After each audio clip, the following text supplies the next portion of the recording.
Welcome back to my YouTube channel Gautamini entertainments. అందరికీ నమస్కారము. నేను మీ గౌతమి.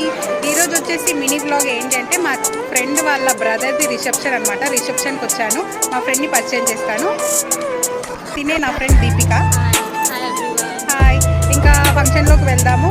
ఎవరు పెళ్లి కొడుకు పెళ్లి కూతురు ఎవరో కూడా చూసేయండి. తర్వాత ఫుడ్ ఏం పెట్టారో కూడా చూసేద్దాం. ఓకేనా?